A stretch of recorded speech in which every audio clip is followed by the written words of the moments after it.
Bonjour Jean-Rémy, dans le cadre de nos découvertes des lieux qui vont changer Toulon, aujourd'hui nous accueillons Jean-Rémy Mulatieri du groupe Biltoki. Bonjour Jean-Rémy. Bonjour, Alors Jean-Rémy, est-ce que je dois vous appeler cher Jean-Rémy ou cher Biltokien?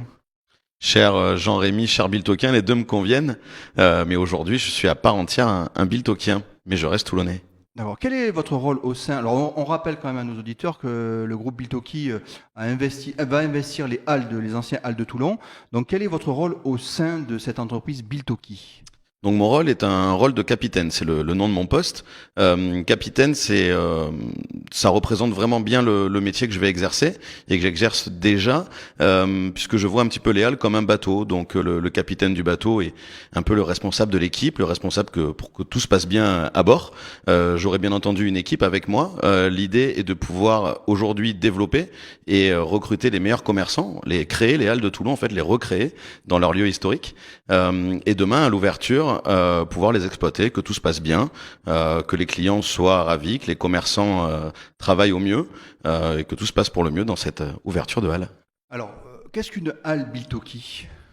Une halle Biltoki, c'est avant tout une halle de Toulon rénovée et exploitée par Biltoki, c'est-à-dire que on n'a pas de modèle propre, on a des idées, on sait faire des halles, ça sera nos sixième halles, septième avec celle de Saint-Étienne à peu près en même temps.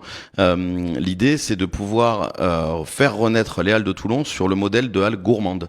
On appelle halles gourmandes des halles où on va pouvoir, comme avant, pouvoir faire nos courses, que les clients vont pouvoir venir découvrir les halles et aller voir les meilleurs commerçants, mais également consommer sur place l'ensemble des produits qui leur seront proposés.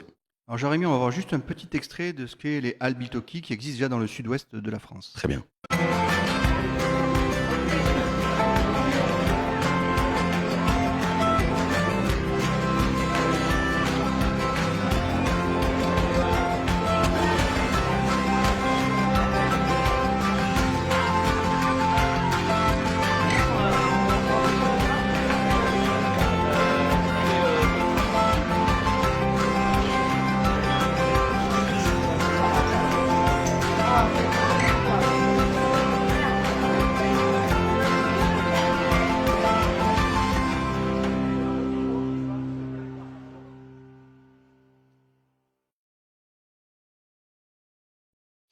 Alors le sujet qui nous intéresse, donc, c'est ces fameuses réouvertures des halles de Toulon, situées dans le centre ancien Square Raspail. Pour ceux qui connaissent, c'est au-dessus du marché de Toulon, Oui, Bois tout à fait. Lafayette. Quand comptez-vous ouvrir ces halles? Alors les halles vont réouvrir fin septembre 2020. D'accord. Les travaux ont duré combien de temps? Les travaux sont en plein démarrage. Là, on est en phase de désamiantage pour être très précis. Donc, on a 7-8 mois de travaux vraiment pour que nos propriétaires nous livrent les halles. Et ensuite, nous, on va aménager nos halles ensuite pour les préparer et les présenter aux commerçants. Alors pour rassurer les Toulonnais et les Toulonnaises, donc le groupe Biltoki, ce n'est pas leur première halle qu'ils vont exploiter. Vous en avez déjà quelques-uns dans le sud-ouest. Vous avez comme projet d'ici 2021 vous en aurez ouvert 9 a priori. L'histoire a démarré à Anglette, c'est bien ça? L'histoire a démarré à Anglette. Effectivement, Biltoki est une entreprise basque. Et donc, nos fondateurs ont créé les halles d'Anglette et les ont ensuite développées sur le reste de l'Aquitaine. Toulon seront les premières hors Aquitaine.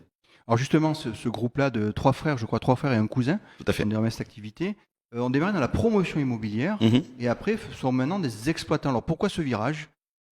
Pourquoi exploitent-ils maintenant les établissements comme cela? Donc tout à fait, vous avez bien résumé. Effectivement, ils étaient vraiment dans le foncier. Et puis c'est présenté le projet foncier de l'immeuble en fait où sont les halles des 5 cantons à Anglette.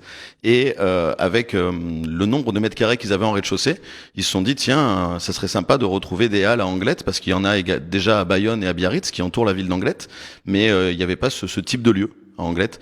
Donc ils se sont dit tiens, pourquoi pas proposer ça.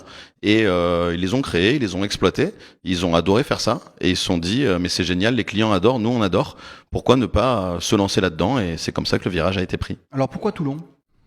Pourquoi Toulon? C'est une réponse à un appel à manifestation d'intérêt de la part de la ville de Toulon.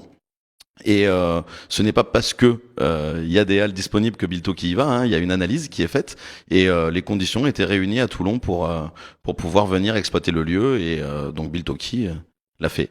Alors les halles que vous allez exploiter s'appelaient auparavant les halles Poggio, en mémoire d'Esther Poggio, qui était revendeuse de fruits aux halles et fusillée par les Allemands en Tout 1944. à fait, Bon, vous le saviez, je suppose. Est-ce que évidemment. vous allez faire un hommage particulier? Est-ce il y aura une connotation de ces halles Poggio? Évidemment, évidemment. Je sais que c'est un sujet qui tient à cœur aux Toulonnais et à moi également, évidemment. Donc la plaque commémorative sera évidemment remise en place pour rendre hommage à Esther Poggio. Nous avons également fait des recherches avec une historienne et nous avons retrouvé son petit-fils.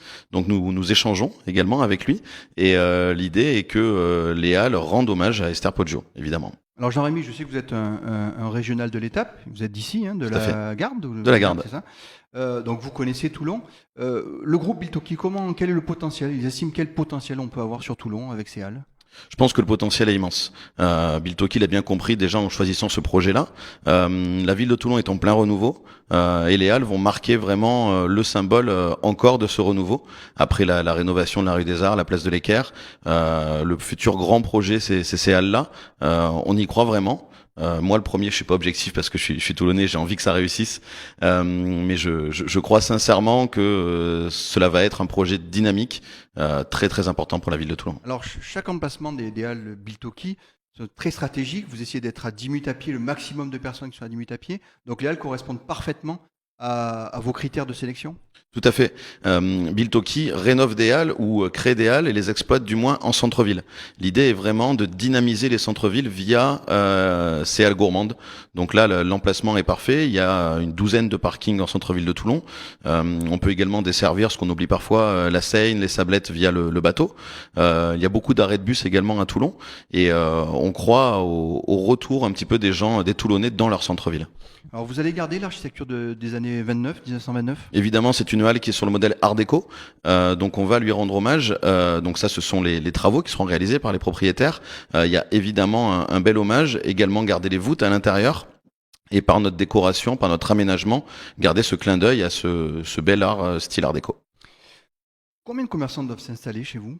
Nous aurons 25 stands, D'accord. Donc avant de continuer, on va juste voir un extrait parce qu'il y a déjà des gens qui ont déjà signé tout à des fait. propositions intéressantes. Donc on va voir juste un petit extrait.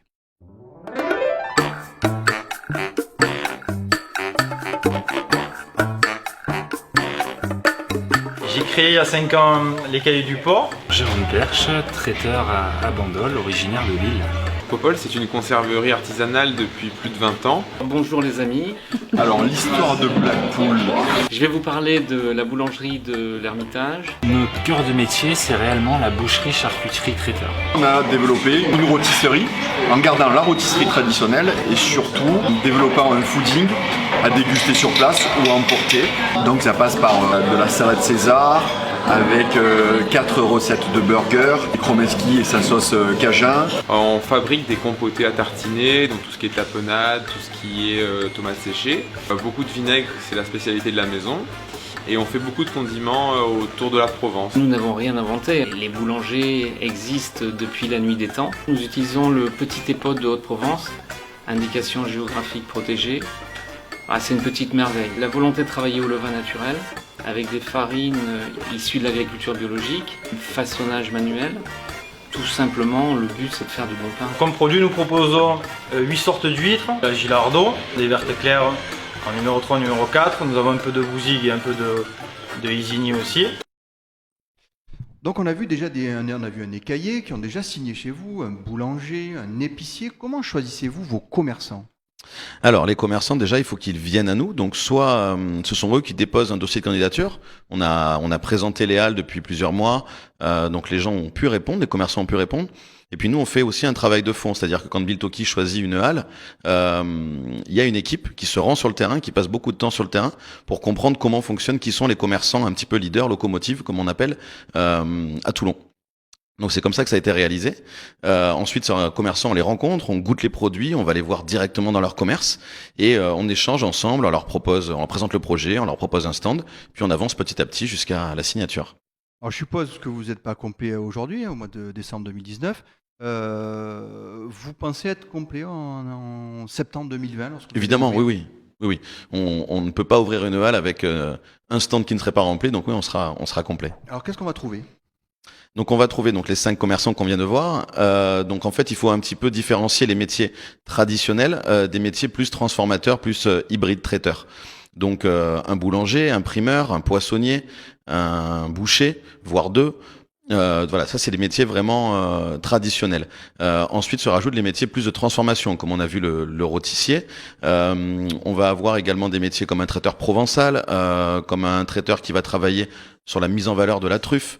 Un pizzaïole, un traiteur de la mer, voilà tous les métiers un petit peu qui permettent de valoriser les produits vendus par les traditionnels. Est-ce que vous allez exploiter le sous-sol?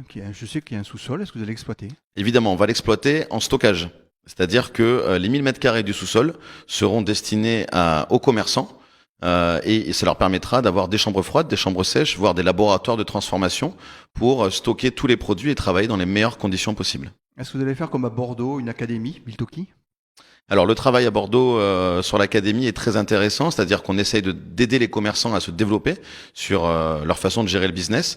Donc là pour l'instant on n'a pas les bureaux comme à Bordeaux dans la halle, mais le travail de l'académie sera utilisé à Toulon et on va également essayer d'aider au maximum, on travaille dessus actuellement, les commerçants pour recruter parce que le sujet humain est très important. On va essayer de les aider à leur faciliter le recrutement. Quand même une question qui est assez importante. Biltoki en basque veut dire l'endroit qui rassemble. Il y aura de l'ambiance alors chez... Tout à fait, il y aura de l'ambiance. Il y aura de l'ambiance en partant déjà de 2 stands que Biltoki exploite. Donc en fait, Biltoki, parmi les 25 commerçants, sera commerçant également. C'est notre force, c'est que nous ne sommes pas simplement bailleurs entre guillemets ou gestionnaires, mais nous sommes également commerçants avec eux. Donc l'idée c'est d'avoir un café-bar, le café-bar Biltoki, en plein centre, qui sera le poumon des halles, qui lancera les animations. On aura une personne qui sera responsable de la com, de l'événementiel, pour organiser 1 à 2 événements par semaine également au sein des halles. Donc les halles seront tout le temps en mouvement, en suivant les événements gastronomiques, en suivant l'actualité, l'actualité aussi du rugby, pourquoi pas à Toulon. Donc on sera tout le temps en mouvement, il y aura toujours quelque chose à faire aux halles. Alors Jean-Rémy, pour clôturer notre entretien, qu'est-ce que vous avez à dire aux Toulonnais et aux Toulonnaises qui, je sais, ont vraiment hâte que ce lieu gourmand ouvre à Toulon? Un message pour eux? Je leur propose d'attendre, de ne pas être trop impatient, je comprends. Moi-même, si j'étais client, j'attendrais ce lieu avec impatience. On essaye de répondre au mieux à leurs attentes. On va venir vers eux rapidement via des sondages, via notre page Facebook, qu'ils peuvent aller suivre dès aujourd'hui, pour leur demander un petit peu leurs attentes. On l'a déjà fait auparavant. On aimerait savoir ce qu'ils veulent pour répondre au mieux à leurs demandes et leur offrir un lieu magique. Jean-Rémy, merci beaucoup et bonne ouverture. Merci à vous.